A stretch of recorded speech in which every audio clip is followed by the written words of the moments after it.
अस्सलाम वालेकुम friends, welcome back to top smarties drama serial आपा शमीम।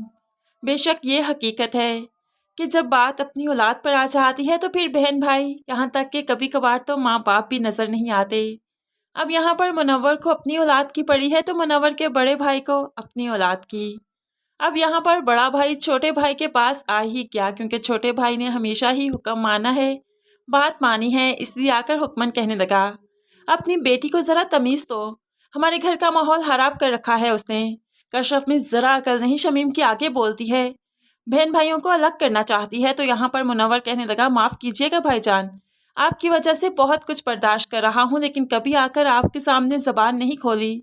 उसी शमीम की वजह से मेरी सायरा उजड़ कर बैठ गई, लेकिन मैं तो आज तक आपके पास नहीं आया। अगर आपको अपनी बेटियां प्यारी हैं ना, तो मुझे भी मेरी औलाद बहुत प्यारी है, मेरी बच्चियां बहुत प्यारी हैं। उनकी खातिर मैं किसी से कुछ नहीं सुनूंगा। आप यहाँ से जा सकते हैं, कोई और बात करनी चाहें तो ज़रूर कीजिए, इस बारे में मैं कुछ भी नहीं सुनूंगा। अब यहाँ पर एकदम से भाई तो शॉक्ड रह गया कि मुनव्वर ने तो कभी आगे से ज़बान नहीं चलाई और आज इस तरह से बात कर रहा है। यहाँ पर बड़ा भाई भूल चुका है कि वो भी तो बेटियों की मोहब्बत में यहाँ पर आया है, औलाद को जोड़ने की खातिर। लेकिन मुनव्वर कैसे बर्दाश्त करे, कैसे चुप रहे, इसी भाई की बेटी की वजह से ही तो उसकी बेटी उजड़ रही है। अब यहाँ पर जैसे ही बड़ा भाई घर जाता है तो बीवी अपने शोहर से कहने लगी, आपने पहली बार अपने बड़े भाई के सामने ज़बान चलाई है, इतनी हिम्मत कहाँ से आ गई। तो मुनव्वर सुना देता है, ज़बान नहीं चलाई, आईना दिखाया है उन्हें।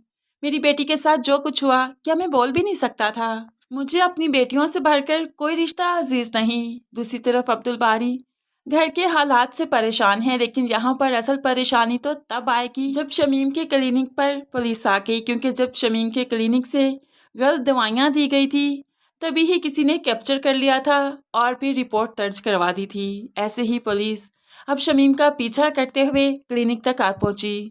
शमीम तो देखकर हक्की बक्की रह गई कि ये क्या मामला है, आप लोग यहाँ क्या कर रहे हैं?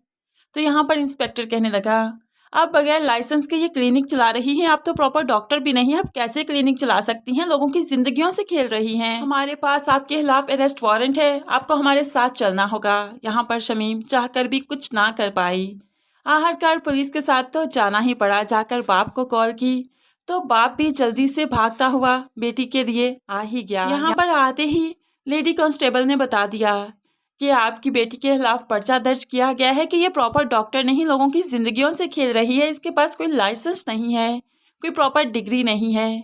अब यहाँ पर बाप भी चुप करके बैठ गया, क्योंकि हकीकत यही थी। ऐसे ही आनन फानन अब्दुल बारी को बुलाया तो यहाँ पर उसे सब कुछ बताते हुए कहा, मुनव्वर को बताओ, उसके रिसोर्सेज हैं, वही शमीम को छुड़वा सकता हूँ, मैं तो नहीं छुड़वा पाऊँगा। अब यहाँ पर अब्दुल बारी कशफ को फ़ोन करते हुए सब कुछ बताता है। कशफ भी परेशान हो गई, क्योंकि उसके घर का मामला था और ना चाहते हुए भी अब मुनव्वर को, कशफ को और सबको यहाँ पर अब्दुल बारी की शमीम की हेल्प करनी होगी। शमीम छूट कर तो आ जाएगी, लेकिन तेवर वैसे के वैसे ही होंगे। लेकिन देखा जाए तो कुदरत ने बहुत जल्द शमीम को आईना दिखा दिया। जैसे ही उसने कशफ के लिए किचन बंद किया था, यहाँ फ्रिज पर लॉक लगाया था, तो वो भी तो लॉकअप के पीछे पहुँच गई। लेकिन इंसान इस मसलियत को नहीं समझ पाता।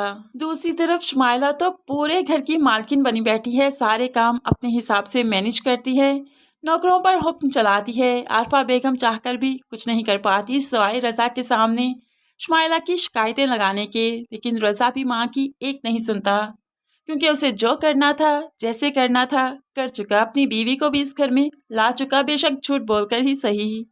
यहाँ पर बाप भी शुमाइला को सुनाता रहता है कि यहाँ घर पर आने से घर की मालकिन नहीं बन बैठी तुम्हें घर के तरीकों के मुताबिक चलना होगा, तौर तरीके सीखने पड़ेंगे। लेकिन शुमाइला किसकी सुनेगी? ये सायरा नहीं जो चुपचाप हामी भरती जाए, बातें मानती जाए।